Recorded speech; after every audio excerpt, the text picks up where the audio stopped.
가끔 길을 걷거나 차를 타고 가다 보면은 볼 수 있는 그 잃어버린 아이를 찾는 그 현수막 말입니다. 여러분도 가끔 보셨을 것 같아요. 그 현수막을 볼 때마다 참 그 잃어버린 아이를 찾는 그 부모의 마음이 얼마나 간절하고 애가 탈까 이런 생각을 해봅니다. 그러겠죠. 그리고 그토록 찾고자 하던 아이를 찾았을 때 그 기쁨은 얼마나 크고 놀라울까요? 각 가정마다 자녀를 키우면서 있었던 에피소드를 이야기하다 보면 그 중에 많은 부모들이 공유하는 에피소드가 자녀를 잃고는 찾아 헤맸던 경험들입니다. 오랜 세월이 흘렀음에도요, 그때를 떠올리면서 눈이 벌게지는 그런 모습을 보면, 야, 그 충격이 얼마나 컸으면 지금까지 눈이 벌게지나 이런 생각 해봅니다. 저도 둘째를 찾느라고 얼마나 혼쭐납니다. 오늘 본문에도 보면은요, 예수님의 소년 시절에 있었던 한 에피소드가 소개되고 있습니다. 이는 사복음서 가운데 본서에만 유일하게 언급된 것으로 인자, 사람의 아들, 사람으로서 인자로서의 메시아를 강조하기 위해 예수님도 여러 사람들과 같은 성장의 과정을 거치셨음을 보여주고자 하는 본서의 저자 누가의 지필 의도가 반영된 결과라고 할 수 있겠습니다. 먼저 40절 말씀부터 보면은요, 예수님의 어린 시절에 대한 간략한 기록이죠. 비록 그 기록은 짧지만 그 속에 예수님께서 어린 시절을 어떻게 보내셨는가를 다 포괄하고 있다고 할 수가 있겠는데요. 함께 읽어 보시겠습니다.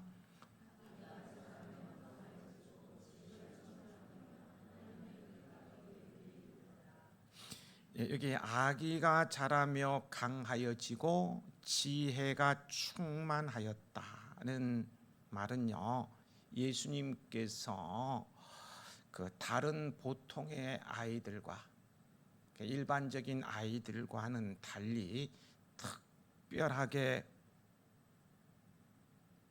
성장하지 않았음을 보여주는 것입니다. 일반 아이들과 똑같이 성장했음을 말해주는 거라는 거예요.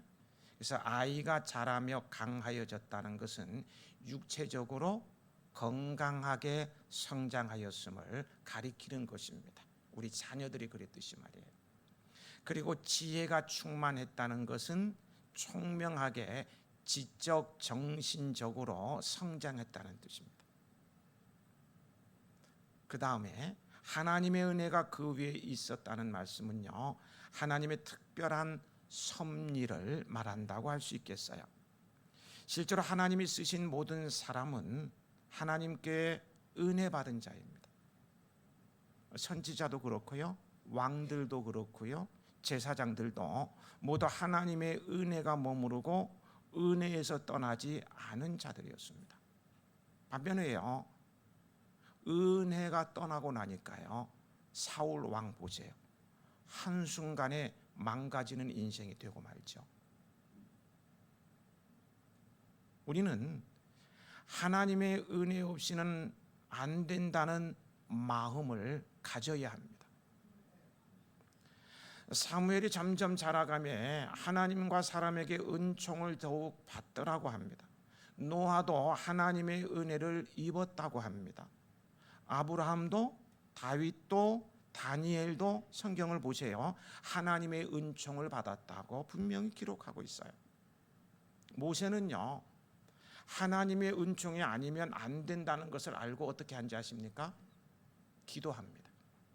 시편 90편 17절에 주 우리 하나님의 은총을 우리에게 내리게 하사 우리의 손이 행한 일을 우리에게 견고하게 하소서. 우리의 손이 행한 일을 견고하게 하소서. 다윗도요, 시편 86편에서 거기 3절에 주여 내게 은혜를 베푸소서, 내가 종일 주께 부르짖나이다. 16절로 넘어가 보면은 내게로 돌이키사 내게 은혜를 베푸소서, 주의 종에게 힘을 주시고 주의 여종의 아들을 구원하소서. 은총의 표적을 내게 보이소서. 그러면 나를 미워하는 그들이 보고 부끄러워하오리니 여호와여 주는 나를 돕고 위로하시는 이신이다 라고 기도했습니다. 왜 이런 기도를 드립니까? 하나님의 은혜가 아니고는 안 된다는 사실을 알기 때문입니다.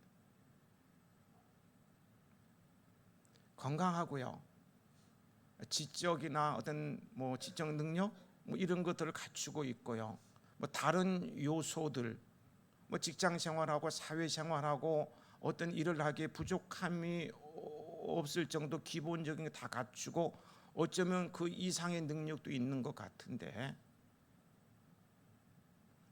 은혜가 없으면 안 된다는 거예요. 사도 바울도요, 나의 나됨은 하나님의 은혜라, 모든 것이 하나님의 은혜라고 했습니다. 오늘 우리는 내 자신뿐만 아니라 우리 아이들이 자기 힘만으로 자기의 지혜만을 믿고 세상을 살아가도록 해서는 안 되어요. 곤고한 인생이 되고 말 것입니다. 극단적인 표현이긴 합니다만 인생을 포기하게 될는지도 몰라요. 젊은 나이에 자신의 한계에 부딪혀서 생명을 끊는 애들이 막 속출하지 않습니까? 젊은 애들이 왜 투신하고 왜 자살하고 그래요? 하나님의 은혜를 구하는 사람이 되어야 하고 하나님의 은혜가 부어지도록 우리는 기도해야 합니다. 여러분 한 분 한 분과 여러분의 자녀는 하나님의 은혜가 머무르는 사람, 하나님께 은혜를 받은 사람으로 살아가시길 축복합니다. 축복합니다. 예수님께서는 하나님의 은혜가 그 위에 머물렀다는 것 외에는요, 보통 아이들과 똑같이 성장하셨어요. 예수님께서 성인이 되어서도 피곤을 느끼시고요, 목말라 가시잖아요. 배고파도 하시고요. 그런 것을 보면 유아 아동기 때도 다른 가정의 아이들처럼 감기도 걸리시고 홍역도 치르면서 자랐을 것입니다. 아마 코로나가 대유행했으면 코로나도 걸리셨을 것 같아요. 그래서 아버지 요셉의 보살핌과 마리아의 헌신적인 사랑 안에서 살아나셔야만 했던 것입니다. 그렇다면요, 예수님께서 유아 어린 시절에 보통 아이들과 다름없이 성장한 일이 우리에게 어떤 의미가 있을까요? 하나님의 아들이니까 좀 특별한 방법으로 성장할 수도 있을 것 같은데 우리와 똑같은 모습으로 자라났단 말이에요. 그러면 우리에게 어떤 의미가 있을 수 있겠느냐는 거예요. 그것은 예수님께서 완전한 인간의 몸을 지니신 분이시 사실을 먼저 알려줍니다.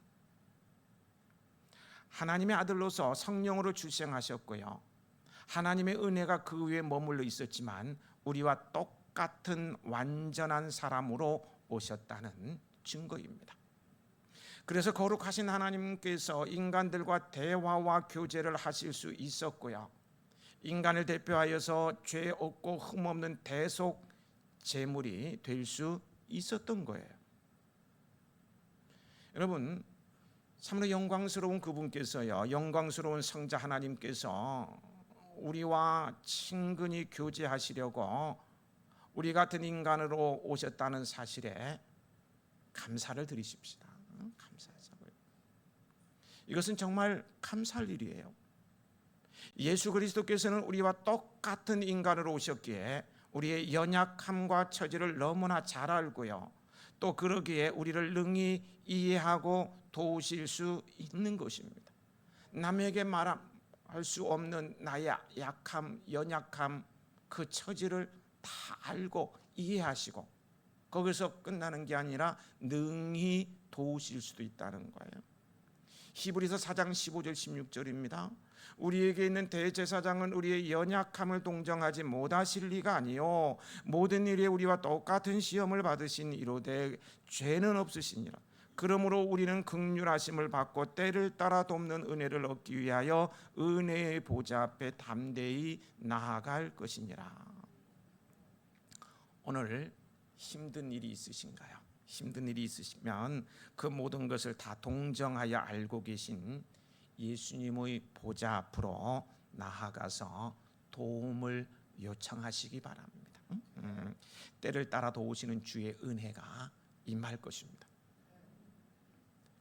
41절부터요 51절은 예수님의 소년기 때의 에피소드 하나 일화입니다.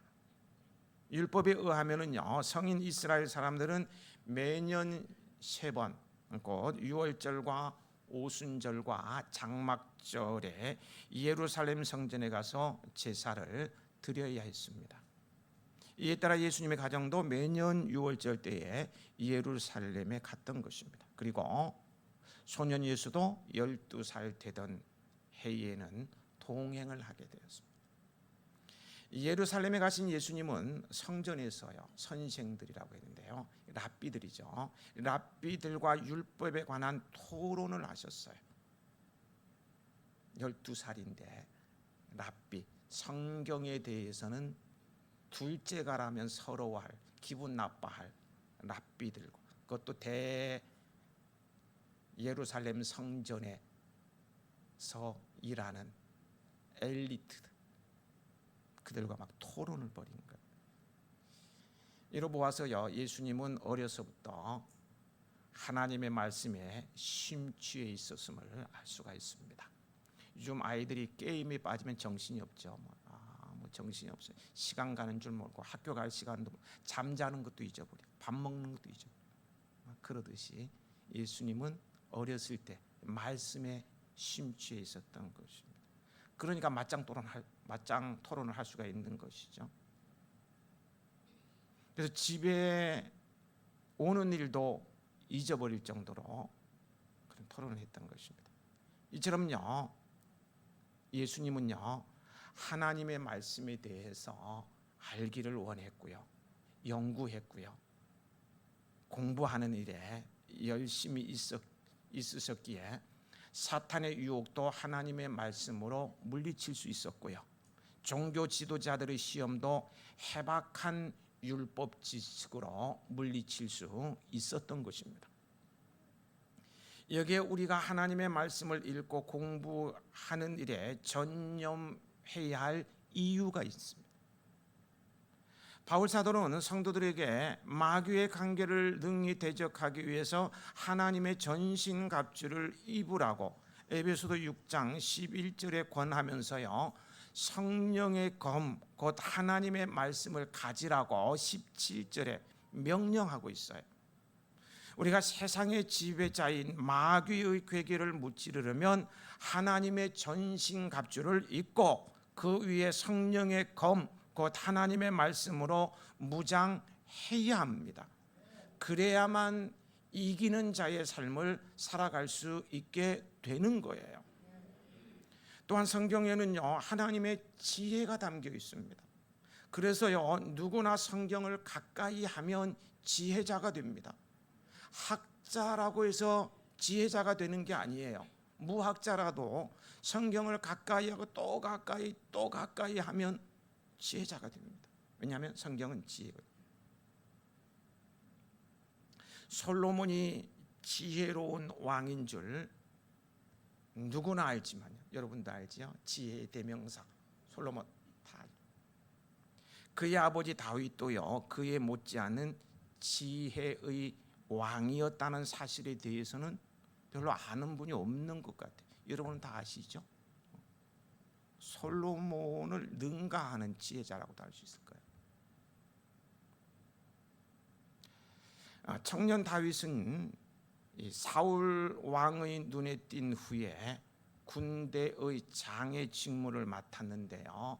그 행하는 일이 얼마나 지혜로웠는지 사울 왕이 막 두려워합니다. 그가 골리앗을 이긴 용맹함 때문에 대단한 것이죠. 다윗이 그 어린 나이에 청소년 열 몇 살 나이에 골리앗을 때려잡았다는 것은 정말 대단한 것입니다. 그런데 그 용맹함 때문이 아니라 그의 지혜를 보고 두려워한 것입니다. 사무엘상 18장 5절에 이런 기록도 있어요. 다윗은 사울이 보내는 곳마다 가서 지혜롭게 행하며 사울이 그를 군대의 장으로 삼았더니 온 백성이 합당히 여겼고 사울의 신하들도 합당히 여겼더라. 온 백성뿐만 아니라 다윗의 신하 군부들도 모두가 다윗의 지혜를 인정했다는 것입니다. 이런 다윗의 지혜는 어디에서 왔습니까? 그의 고백인 시편을 읽어보면 알 수가 있어요. 시편 19편 7절에 여호와의 율법은 성경이죠. 완전하여 영혼을 소성시키며 여호와의 증거는 성경이죠. 확실하여 우둔한 자를 지혜롭게 하며 여호와의 교훈은 성경이죠. 정직하여 마음을 기쁘게 하고 여호와의 계명은 성경이죠. 순결하여 눈을 밝게 하시는도다. 시편 119편 98절 이후에는 주의 계명들이 항상 나와 함께하므로 그것들이 나를 원수보다 지혜롭게 하나이다. 내가 주의 증거들을 성경을 말하죠. 늘 읊조림으로 나의 명철함이 나의 모든 스승보다 나으며 주의 법도들을 성경이죠. 지킴으로 나의 명철함이 노인보다 나으니이다. 다윗이 하나님의 말씀을요, 우리 예수님도 그러하셨지만요, 어릴 때부터 사랑하고 가까이하고 꿀송이처럼 달게 받아 읽고 암송하고 또 읽었더니 지혜로운 사람이 된 것입니다. 다윗은 성경 말씀을 통해서 하나님의 지혜를 얻은 거예요. 여러분의 자녀들에게 성경을 부지런히 가르치고요, 읽히고요, 암송시키십시오. 말씀이 지혜가 되어서 세상을 이기는 자가 되는 것을 여러분이 두 눈으로 확인하며 기뻐하게 될 것입니다. 오늘 우리 또한 말씀을 늘 가까이 해야 합니다. 말씀은 우리 신앙의 기반입니다. 예배도 말씀 위에서 드리고요, 기도도 말씀 안에서 해야 합니다. 사탄의 시험도 내 힘과 노력이 아니라 진리의 말씀으로만, 말씀이 검이라 그랬잖아요. 진리의 말씀으로만 이길 수가 있습니다. 예수님처럼 하나님의 말씀을 사모하고 배우는 일에 열심을 내는 저와 여러분이 되십시다. 그래야만 이 험하고 악한 세상에서 사탄의 유혹과 시험을 이기는 삶을 살 수 있습니다. 주일날 되면 성경책을 꺼내서 먼지를 탁탁 털고 오시는 분들이 있는 교회가 있다 그러는데 우리 교회는 아니죠. 날마다 성경을 읽으셨으면 좋겠어요. 43절 44절에 보면은요, 요셉과 마리아가 절기를 지키고 집으로 돌아오는 도중 하룻길을 간 후에야 아들 예수가 보이지 않는다는 사실을 알게 됩니다. 부모가 되어가지고요, 소년 예수의 행적을 하루 동안이나 몰랐다는 것은 너무 무심한 거 아닌가요? 그럴 수 없을 것 같다. 부모에게 문제가 있다. 상식적으로는 이렇게 이해할 수도 있고요, 이상하게 여길 수도 있겠습니다만요, 사실은 이상한 일이 아닙니다. 전혀 이상한 일이 아니에요. 당시 6월절 행사에는 전국에서 수많은 인파들이 이제 몰렸던 까닭에요, 귀향길에 오를 때는 각 고향 단위로 무리를 지어서 안양은 안양 사람, 군포는 군포 사람, 의왕은 의왕 사람, 이렇게 무리를 지어서 이동을 하게 되는데요. 이동할 때도 제일 앞에는 아이들 무리, 그리고 엄마들, 여자들 무리, 제일 뒤에는 남자들 무리, 이렇게 해서 행렬을 했습니다. 그러면 요셉과 마리아도 예수가 어디 있어요? 지금 아이들 무리에 섞여서 같이 가고 있는 걸만 알고 있어요. 근데 저녁에 찾아보니까, 확인하니까 없었던 것이죠. 어쨌든요, 예수님 가족이 성전이 있는 도시이죠. 최고의 수도인 예루살렘에 살았으면 이런 해프닝은 없었을 것입니다. 그죠?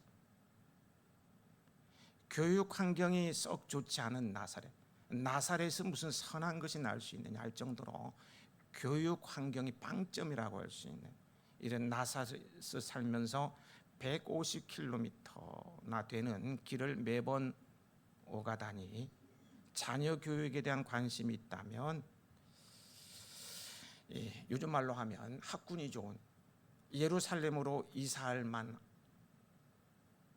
하지 않습니까? 예수님을 성령으로 잉태했고요, 특별한 아이라는 걸 알고 있다면 예루살렘 성전이 있는 성전 가까이로 잠시라도 이사할 것 같기도 한데 이사하잖아요. 그래서 환경이 좋은 예루살렘에 살면서요, 모든 것이 잘 갖춰진 예루살렘에 있는 어느 회당, 요즘 말로 하면 큰 교회로 옮겨서 신앙 훈련을 시키면 더 좋으련만. 하지만 교회는요, 학원 옮기듯이 옮기는 것이 아닙니다. 아이들에게 그런 의식을 심겨주는 것이 되고 맙니다. 그러다가 천주교, 불교로 갈까 봐 걱정됩니다. 여러분, 인생이란 항상 좋은 일만 있을 수는 없는 법이에요. 그죠? 살다 보면 참 극한을 체험할 때도 있더라고요. 살다 보면 인생의 고비를 만났을 때요, 우리는 영적인 사람들입니다. 영적으로 위안을 얻을 수 있는 곳 중에 하나가요, 내 고향과 같은 교회입니다.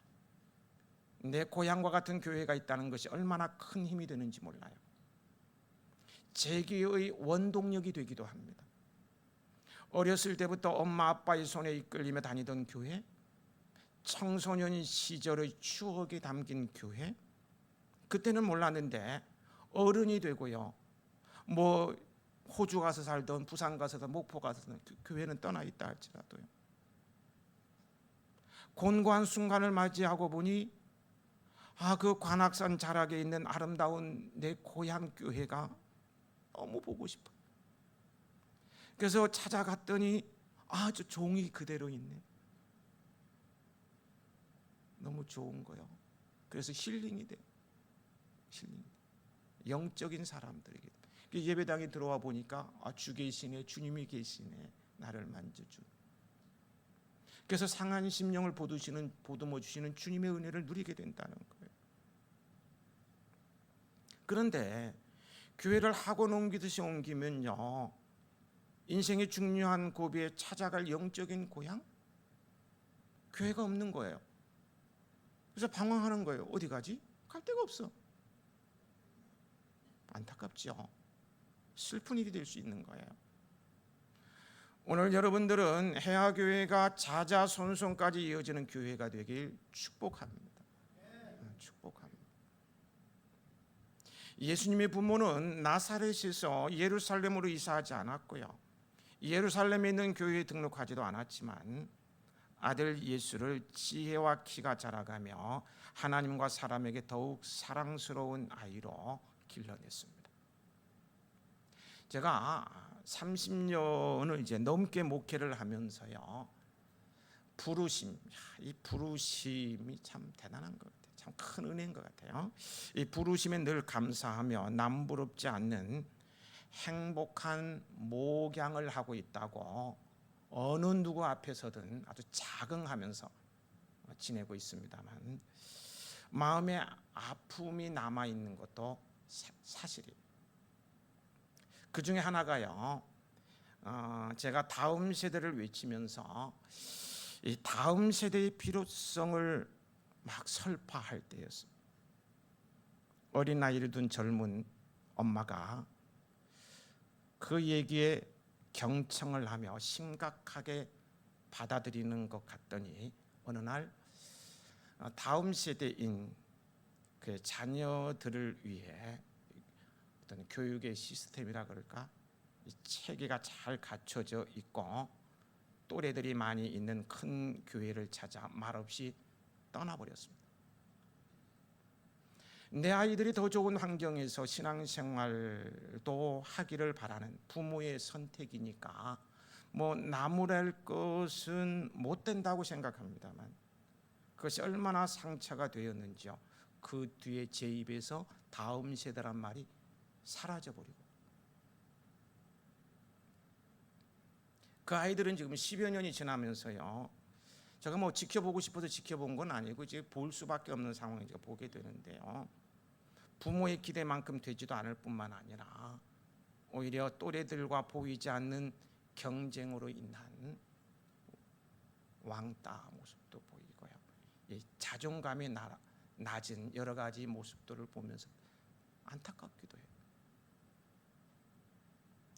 잘 갖춰진 시스템과 또래로 운영되는 교회 학교는요, 정말 좋아요. 실력, 재능을 개발할 수 있고 다양한 경험 또 많으니까, 여러 가지 친구들과 사교성, 선생님들도 많으니까 뭐 다양한 거 경험하고 뭐 영악한 아이들로, 시대에 필요한 아이들로 길러낼 수 있는 장점이 있습니다. 하지만요, 그런 시스템이나 또래를 통해서 얻어지는 장점들을요, 엄밀히 따지면은요, 학교나 학원에서도요 얼마든지 터득할 수 있는 거예요. 재능을 키워주고 사교성을 키우는 거 얼마든지 학교에서도 학원에서 배울 수 있는 거예요. 그보다 중요한 것은요, 교회 학교는 시스템 중심이나 또래의 집단이기 전에 누구에게나 평안한 안식처요, 왕따가 없고 재충전할 수 있는 가족과 같은 공동체이어야 한다는 것입니다. 저희 초중학교 시절 이렇게 돌이켜 보면요, 학교는 치열한 경쟁의 장이었습니다. 제가 다닌 학교가 야구부가 있어서요, 제가 야구 되게 하고 싶었어요. 그 찾아가서 용감하게, 참 배짱도 있지. 근데 몇 가지 테스트 해보니까 재능이 없고 키도 쬐끄만하고 운동신경도 안 되고, 그래서 제가 퇴출당했어요. 어린 나이에 얼마나 상처가 되었는지. 공부도 좀 잘했으면 좋은데 조금 잘하는 것 같은데 막 칭찬하더니 실은 잘 못했어요. 공부도 잘 못하고, 그렇고 뭐 또 뭐 특별한 재능도 없고 아주 평범한 아이이다 보니까요, 선생님도 관심이 없고 친구들도 별로 그냥 지나가. 공부 잘하는 애, 운동 잘하는 애들만 같이 막 어울리고 선생님도 그 애들만 불러가. 그러다 보니 때로는 소외감을 느낄 때는요, 세상 살맛이 나지 않아요. 그런데 교회는 전혀 딴 세상이었습니다. 교회만 가면 환영해주고, 문 밖에 서 계시던 선생님, 경호 왔어, 환영해주고. 학교 선생님 안 그러는데 나를 인정해주고 막 공감해주는 것이었습니다. 자존감이 높아지면서요, 세상 살맛이 나고 목사가 되는 게 꿈이 될 정도로 행복했습니다. 격려해주고 잘한다 하니까 정말 잘하게 되더라고요. 공부도 열심히 하게 되고요, 막 그러더라고요. 교회는 가정 그 이상이었습니다. 교회 공동체도 그러해야 합니다만, 특별히 교회 학교는 왜 가정과 같아야 하느냐면요, 가정에는 경쟁이 아닌 위로와 긴장이 아닌 쉼을 통해서요 재충전할 수 있기 때문입니다. 왕따가 없어요. 어리광을 마음껏 부릴 수 있어요. 뿐만 아니라 나눔, 섬김, 배려 등 인성을 저절로 터득하는 교육의 장이 가정입니다. 이론이 아니고요, 실제적으로. 교회는 하나님을 아버지로 모시고 그분의 자녀들로 구성된 가족 공동체의 특징을 살리면 훌륭한 신앙과 전인 교육의 장이 될 수 있습니다. 그래서 교회 전체는 대가족으로 묶고요. 대가족으로 묶기 위해서는 한 300명이 모이는 가정이 딱 맞습니다. 대가족으로 딱 묶고요. 교회 학교는 소가족으로 구성을 하는 거예요. 실제로 성경을 보면은요, 신앙 교육과 참 교육이 가정에서 이루어졌은 것을 알 수가 있어요. 정말 부모로서요, 자녀들을 위해서 교회를 옮기고 싶다면은요, 큰 교회, 시스템이 잘 갖춰지고 또래가 많은 교회를 찾을 것이 아니라 가족 같은 교회 학교가 있는 교회를 선택하셔야 합니다. 만약 또래가 있어서 초등학교 3학년이라 그럽시다. 3학년 아이가 100명 있는 교회를 갔어요. 친구들만. 무슨 경영대회 한 3명이 가려면 몇 명 경쟁하는 겁니까? 100명이 경쟁하는 3명만 돼. 나머지는 전부 열등감에 사로잡혀. 그런 일이 많아요. 근데 2-3명이 있는 교회, 10명이 있는 교회는 다 나가면 돼요. 다 나가면 너 할 수 있어, 할 수 있어. 자신감을 심어줄 수 있는 그런 것이 있다. 그리고요, 교회는요, 핵가족 시대에 가족애를 키울 수 있는 최후의 보루와 같은 곳이기도 때문입니다. 최후의 보루, 가족애를 키울 수 있는 곳은 교회밖에 없다고 할 수가 있어요. 요즘 자녀들을 1-2명만 낳다 보니까요, 저는 결혼 주례하면서 3명을 낳지 않으면 주례 안 해주겠다고 때는 다 약속을 하는데 결혼하고 나면 1명 딱 낳고 하고 힘들어서 못 끼워. 회개하고 3명 낳으세요. 어떻든 아이들을 1-2명 낳다 보니까요, 1-2명 낳다 보니까 무슨 문제가 생기느냐 하면은 가정에 삼촌, 이모가 없는 그런 가정들이 수두룩해졌어요. 에? 아이들이 삼촌이 없어, 이모가 없어요.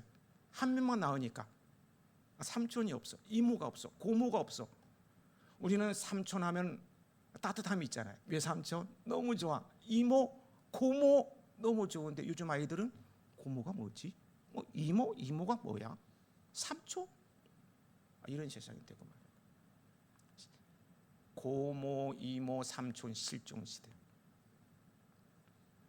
그런데 교회에 가면은 형님도 있고 아우도 있고 언니도 있고 누님도 있고 동생도 있고 이렇게 해서 가족이 구성되어 있고요.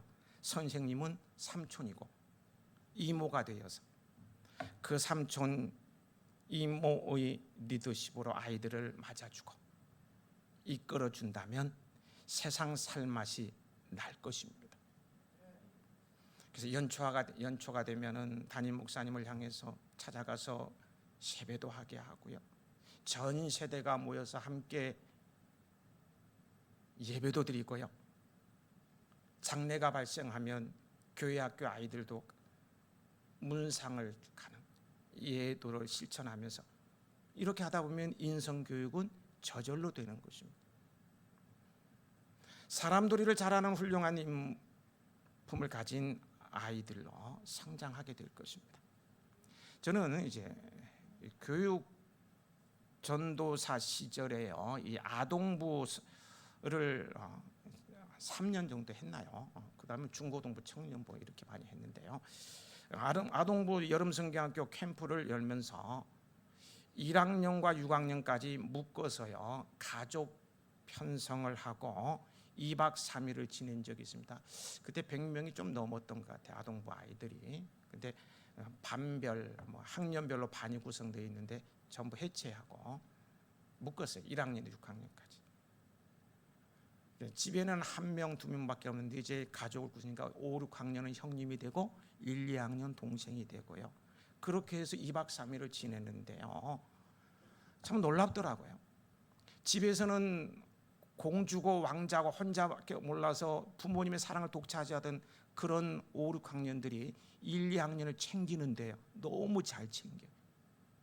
세수시켜주고 밥 먹여주고 같이 손잡고 기도하고. 그래서 마지막 날은 기도하는데요, 내 아동부 애들이 그렇게 막 방언 터져서 기도하는 거 처음 봤어요. 제가 기절할 뻔했어요. 그 똘똘 뭉쳐가지고 그거 초등학교 1, 2학년은 막 따르는 거예요. 부모를 따르듯이 따르고 형, 누님 불러보지 못했던 이름을 막 부르는 거예요. 집에 가면 혼자니까. 근데 여기는 지금 형님도 있고 언니도 있고 누나도 있으니까 막 따르고 부모들이 보면서요 너무너무 좋아하는 거예요. 야, 이건 너무 좋은데요. 매년 이렇게 했으면 좋겠습니다. 교회 학교를 가족 공동체로 구성하는 데에는요 많은 인원들이 필요로 하지 않습니다. 또래가 없어도 괜찮습니다. 전 학년을 거쳐서 대여섯 명 한 가족이 되고요, 거기에 교사를 대신하는 삼촌과 이모만 있으면 됩니다. 가족 공동체는 인원이 중요하지 않은 거예요. 우리 교회만의 문제는 아닙니다만요, 교회에 아이들이 없다는 것은 위기일 수도 있습니다만 어떻게 합니까? 애들 안 낳으니까. 그런데 한 명이면 어떻습니까? 이해관계, 언젠가는 깨질 가능성이 높은 이해관계가 아니라 훈훈한 가족애가 흐르는 공동체에서 자라면요, 그 한 명이 참다운 인격자가 되고요, 큰 일을 이루게 될 것입니다. 그래서 교회학교 용어도 바꿀 때가 되지 않았나 생각을 하고 있어요. 이 주일학교는 영국의 산업혁명의 결과물이죠. 산업혁명에서 이제 일자리가 돼 부모들이 다 공장 일하러 가니까 아이들이 길에서 배회하는 것을 보고 이제 데려다가 공부시킨 게 주일학교인데요. 이제는 이제 그게 다 정착이 됐으니까 이제는 이제 가족의 의미를 되살릴 수 있는 그런 이름을 사용해야 되지 않느냐 이런 생각을 해보는 거예요. 선생님이란 호칭도요 뭐로요? 삼촌, 이모의 리더십으로 아이들을 이끌어 가도록 하기 위해서 남자 교사는 삼촌, 여자 교사는 이모하고는 삼촌의 리더십, 이모의 리더십 성경이 많이 찾을 수가 있습니다. 그 공부하고 그렇게 품은다면 참 좋을 것 같아서 그래서 이렇게 바꿨으면 어떨까 하는 생각을 해봅니다. 저는 일주일 내내 학교와 학원에서 살아남기 위해 치열한 경쟁에 지친 우리 아이들에게 경쟁이 아닌 쉼과 위로를 통해 재충전과 자신감을 심어주는 그런 가족 같은 교회 학교를 꿈꾸며 밑그림을 그리고 있는데요, 꿈은 이루어질 줄 믿습니다. 다음 세대를 위함이란 교회의 가정 공동체의 회복이라고 저는 확신합니다. 예수님은 열악한 환경 가운데서 성장하셨지만 오히려 가정과 같은 회당에서 신앙교육과 훈련을 받으며 성장하셨기에 하나님과 사람 앞에 더욱 사랑스러워 가셨던 것입니다. 한편요, 예수님을 잃어버린 사건은 부모에게는 하나의 해프닝이었는지 정말 사흘 동안 기가 막혔을 것 같아요. 해프닝은 모르지만요, 예수님에게 있어서는 하나님의 임재의 상징적인 장소인 예루살렘 성전에서요, 선생님들과 토론하면서 자신의 정체성과 사명을 확고히 하는 기회였습니다. 아들을 찾기 위해서 사흘길을 헤매었던 마리아가 거기 48절에요. 아이야 어찌하여 우리에게 이렇게 하였느냐, 보라 내 아버지와 내가 근심하여 너를 찾았느니라. 기가 막힌 말이죠. 이 말에 예수님의 답변인 49절의 내가 내 아버지 집에 있어야 될 줄을 알지 못하셨나이까, 좀 엉뚱하게 대답하는 것 같은데요, 이 말씀 속에서 예수님은 자신의 정체성과 사명을 확고히 하고 있음을 알 수가 있어요. 성전을 뭐라고 말하고 있습니까? 내 아버지의 집이라고 말씀하시므로요, 하나님의 아들로서의 자신의 정체성을 분명히 밝히고 있습니다. 12살임에도 불구하고요. 예수님께서는 자기의 정체성에 대해 이렇게 확고한 신념이 있었기에 공생의 기간에 하나님의 아들로서 흔들림 없이 사역할 수 있었어요. 또한 내 아버지의 집이라고 번역된 헬라어의 원뜻이요, 내 아버지의 일입니다. 그래서 어떤 성경에는 본문을 내가 내 아버지의 일에 열심을 내야 할 것을 모르셨나이까 이렇게 번역되고 있습니다. 이는 소년 예수가 일찍부터 자신을 인류의 죄를 위한 대속물로 내주시려는 하나님 아버지의 뜻을 알고 자기 사명을 온전히 인식하고 있었음을 보여줍니다. 12살 때 그는 벌써 정확히 알고 있었다. 그러기에 사탄의 시험이나 제자들의 만류에도 불구하고요, 그 저주와 죽음의 십자가, 누구든지 다 피하고 싶은 그 십자가를 향하여 똑바로 가실 수가 있었던 것입니다. 그래서 오늘 우리가 구원받았잖아요. 우리의 자녀들이요, 어렸을 때부터 정체성과 어떤 사명, 비전이 분명한 그런 자녀들로 성장하길 축복합니다. 축복합니다. 52절 함께 읽으시겠습니다. 52절. 예수는